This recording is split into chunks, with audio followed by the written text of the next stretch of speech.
Sisesiqongolweni seJohannesburg emalaheni yakhanya ubusuku nemini kulapho-ke ziphekwa khona ngoNonkalaza wepoto indaba nanzi ezijujileko. As we celebrate, let us treasure the gift of family, friendship and community. La likaMengameli uPaul Mashatile ufisela isitshaba uKrismusi omuhle nonempumelelo kusasa. 3.5 shit. Oyibona, barabanyeka 3.4 marola lena. Bandule ibhege nasiya lapha. I1 kuphela bathi ticket 3.5 njengaje. Ubophile endleleni ezinengiselizwe. Kunjalo namapholisa wendlela zele indlela kade abenza ukuphambana nokulunga endleleni. We managed to arrest other 9 suspects and we found them in possession of 4 pistols. Amapholisa bophe abasolwa abali-11 malungana nokukrayilwa kwabantu ethaveni yeBurgersdal eMpumalanga Kapa.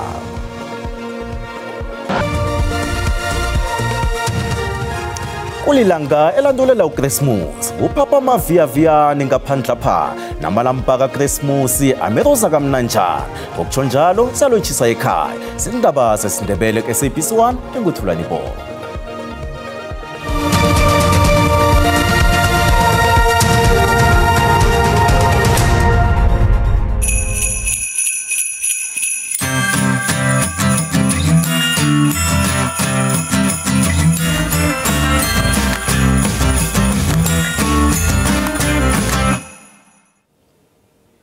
Ukusingathwa ngempumelelo komhlangano we-G20 kunye nenkulumiswano yelizwe umnyaka lo kubufakazi bokuthi ilizwe lilehona. Isekela likaMengameli uPaul Mashatile wethule umlayezo kaKrismusi wathi umnotho welizweli utshengise ukujamelana nobumbi njalo nobujamo bumbi kuvuseleleke ithemba labasisi. Uthi uSouth Africa iyaraga nokwenza okuhle nanyana kunentshijilo ezikhona.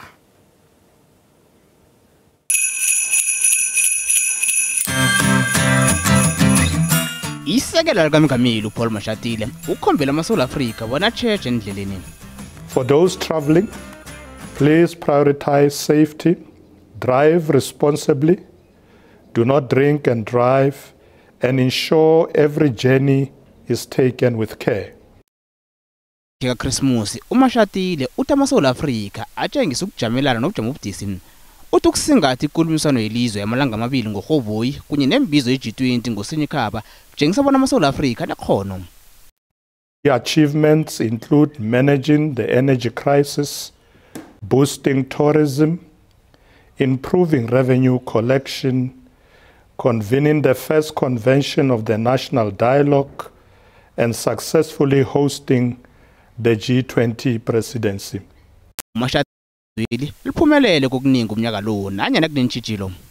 The year 2025 has reminded us that our greatest strength does not lie in the corridors of government, but in the resilience and unity of our people. uMashatile uthi umsebenzi wokuqeda umraro ukukhahlunyaza kwabantu bengubo kunye nokubulawa kwabo uyaraga. GBVF was classified a national disaster, a recognition that this crisis violates fundamental constitutional rights to dignity, life, and security.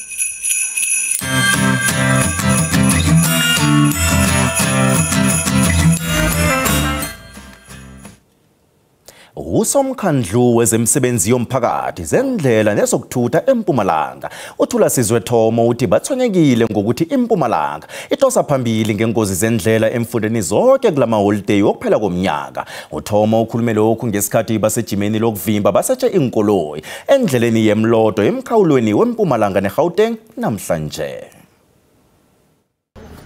Aphuma ngobuningi amapholisa wendlela weMpumalanga abambiselene neGauteng ukuqinisekisa zokuphepha endleleni edume ngengozi zendlela iR573 eyazwa ngemlodo road ekuyindlela ehlanganisa emfundeni ndathu seGauteng seMpumalanga neseLimpopo. Usomkhandlu uThomo uthi kwanamhlanje zincane inkoloyi abazithetheko uthi iMpumalanga isadosa phambili ngesibalo sababhubhele engozini zendlela.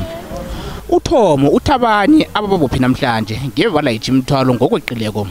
Inkinga esinayo kakhulu ukuthi abantu bakithi ikakhulukazi beyithutha zomphakathi bahlanganisa imithwalo nabantu. Ngicabanga ukuthi iyo iproblem esinayo leyo.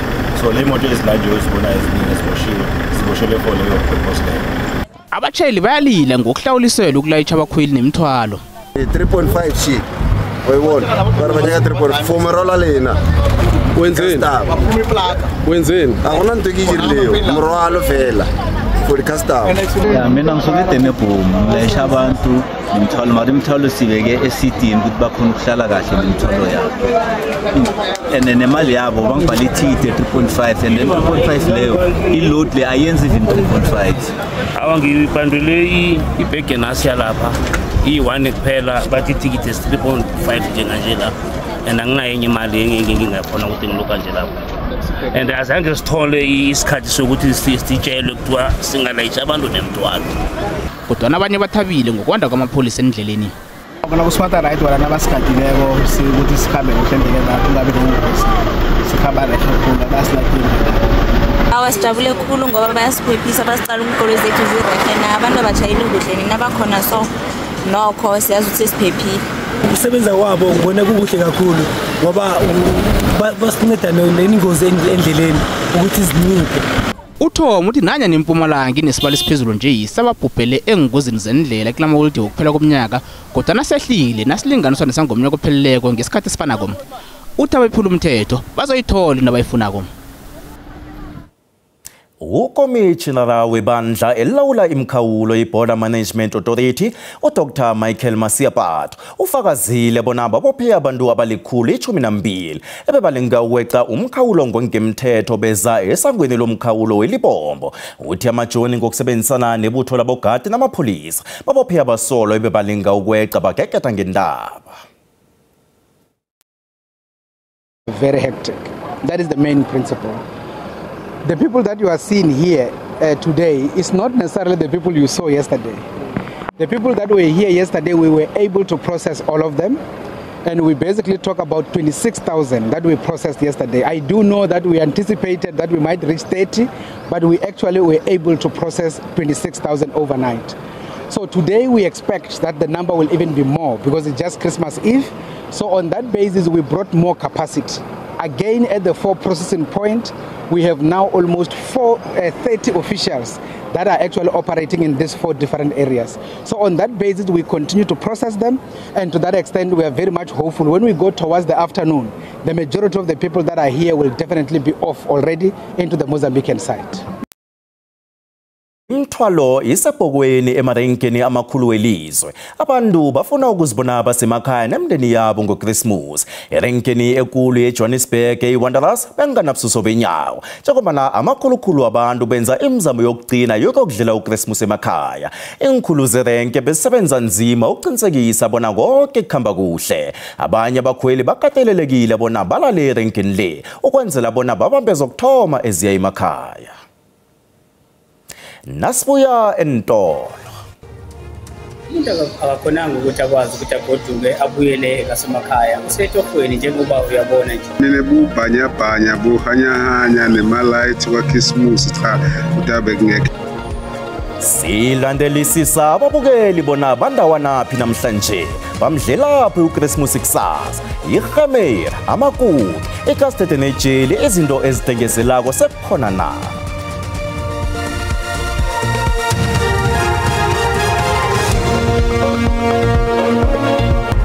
Siyakwamukela esigabeni sesibili sendaba zesiNdebele. Kanti indaba ezinazikhundileko ziyatholakala enkundleni zokuthintana. Uthi @SABC Zindaba Nambasikhambe. Ake sibuyele endabeni leya yerenkeni eJohannesburg. Lapho sithe imthwalo isebhokweni emarenkeni amakhulu welizwe. Abantu bafuna ukuzibona basemakhaya nemndeni yabo ngoChristmas. Erenkeni ekulu eJohannesburg eWanderers benganabususo benyawo. Abanye abakhweli bakatelelekile bona balale erenkeni le ukwenzela bona babambe zokuthoma eziya emakhaya.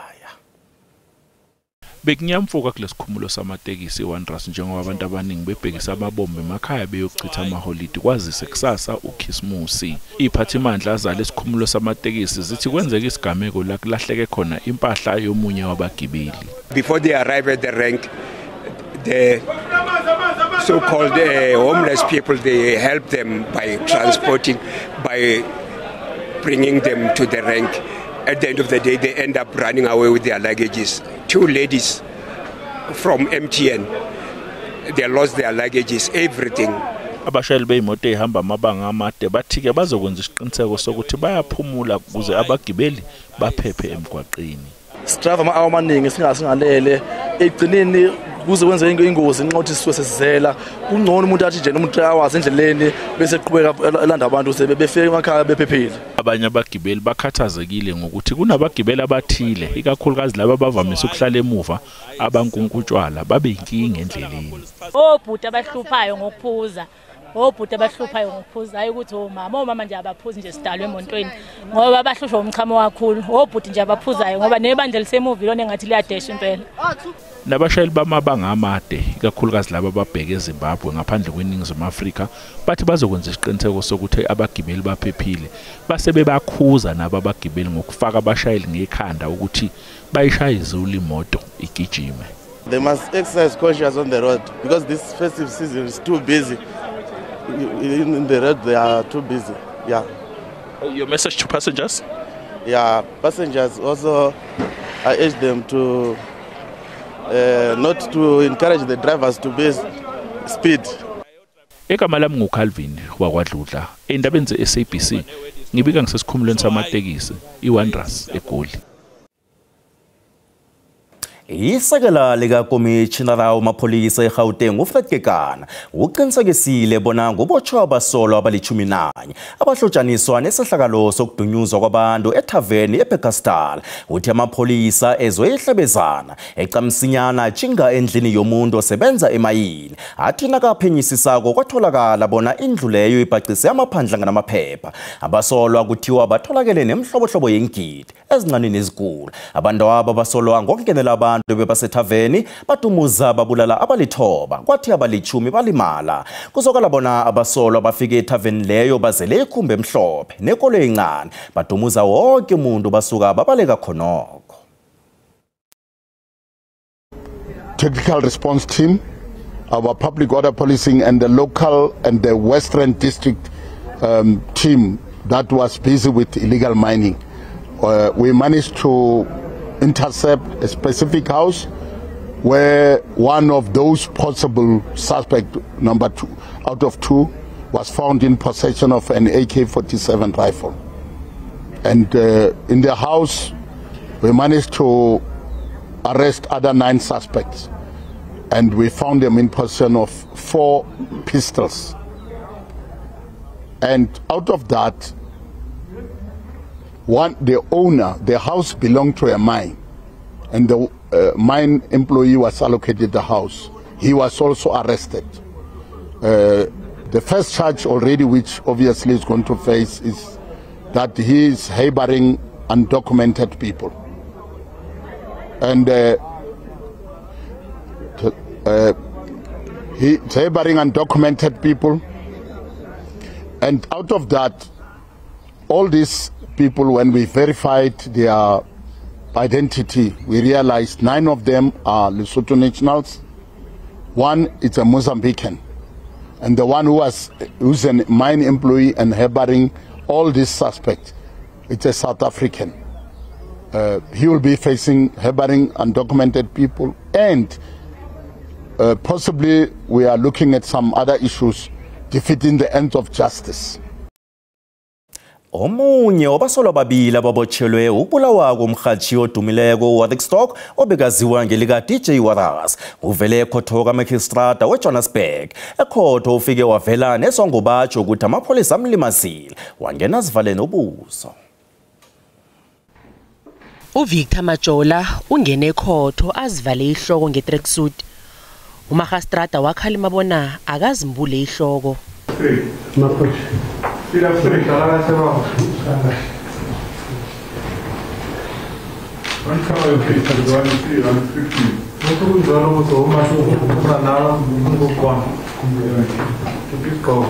Uthe bona azivule wonke amehlo ekhotho abaphezulu kwakhe njengombana icaleli lidosa amehlo wabantu abanengi nje. Igcwetha lakhe elitshele ikhotho bona ulimele lokho amapholisa nakambambako. Uthe batsho amapholisa ambethile. He was arrested on Monday.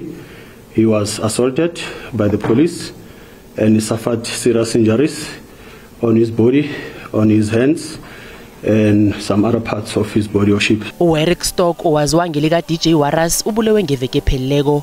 Lokho okusikimisa amapholisa bona abhudula abasola abathathu ekukholwa bona bayathindana nesehlakalo esimi. Umajola nomunye umsolo abathethwe bayokutshuwa ngembuzo ngomvulo kwathi ngemva kwalokho bavulelwa icala. Umbuso sewutshilo bona uzosiphikisa isibawo sebheli ngenxa yobumbi becaleli. Bekhabo lika Waras akhange bafune ukukhuluma ngecaleli bathi okwanje basazilile. Let's just allow justice to take its course and the relevant people who are aware of everything to report on that. The family is quiet. No one's really said anything, which I think is better. Icaleli kulindeleke bona libuyele ekhotho ngenyanga ezako lapho kuyokulalelwa khona isibawo sebheli. Ikhampani iWeBuyCars izibophelele ukuthi izokuvula amathuba omsebenzi ibhadele ihlawulo ye2.5 million yamaranda beyibuyisele abathengi abama-31 imali engaphezulu kwe3.4 million yamaranda. Lokhu kuzange emva kobana ikomishini yabathengi elizweni ithole ukuthi amakontraka wekhampani le aphule umthetho ovikela abathengi iConsumer Protection Act. Umkhandlu wabathengi iNational Consumer Tribunal uqinisekise ukuthi isivumelwano lesi sibopho. Ikomishini yabathengi ithi ithole ingongoyilo ezivela kubathengi eminyakeni emithathu edluleko ukuthi iWeBuyCars ibhalelwe kunikela inisombululo njengesivumelwano kanti ngemva kwephenyo ukuthola ukuthi ikampani le iphula umthetho ovikela abathengi. Consumers were alleging that WeBuyCars refused to provide redress following terms and conditions of sale that they would have signed between themselves and the supplier. Imali kufanele ibhadole ikampani le ifaka hlangana i2.5 million yamaranda yehlawulo kunye ne3.4 million yamaranda yokubhadela abathengi abama-31 abathindekileko. Kanti kufanele ikampani le ivule namathuba omsebenzi ama-300. There's also a commitment to conduct consumer education awareness to ensure that they educate their consumers or their clients when purchasing pre-owned vehicles, and also a commitment to create up to 300 job opportunities over a period of 5 years. iWeBuyCars ivume nokuthi iyokubuyekeza imigomo wayo uqinisekisa ukuthi ilandela imithetho ye-Consumer Protection Act. Ekhasini lethu leFacebook sibuze ukuthi yomdlelapho Christmas. Sibawana ukuthi akhe sanisitshengisa ama-Christmas tree namalampa kaChristmas. Akhe sibone ukuthi nikhonile na. Umuntu akakhonanga ukuthi akwazi ukuthi agoduke abuyele kasemakhaya. Usetofweni njengoba uyabona nje. Mina ngodlela ekhaya into ngisesho abo ke bazathi bayibhiyozele iChristmas banqonele lokuhle bonwabe bakhuseleke. uChristmas ufana nensuku zonke anginabo ubukhazikhazi anginaso isihlahla ngithi happy Christmas. Mina ngiyindawo yazi ngizabe ngisidlalele khona la kwami ngizabe ngisidishele. Mina bubhanya buhanyahanya nemalight waKhisimusi cha utabe ngekho into lekhona nyalo ngisestation njengoba ngibona ngiyakuphi ngenza ibhasi ngemsebenzini nakusasa kutaba ngiloko. Christmas ngidlela emsebenzini nje ngiyangena manje ebusuku. Ngithi happy merry Christmas msakazi mina ngidlela la eKuruleni. Owamukhesemuzi mina ngizodlela ekhaya emzini kamkhulu wami uDane. Nokho umkhanyo wenhlahla zaChristmas kulomnyaka ka2025 nokho awukho kakwelami hlangothi. Umbono wonke umbukeli iSABC ayizokuthwesa umlando wokuziphendulela kombono wombukeli. Asikwethulele ubujamo bezulu.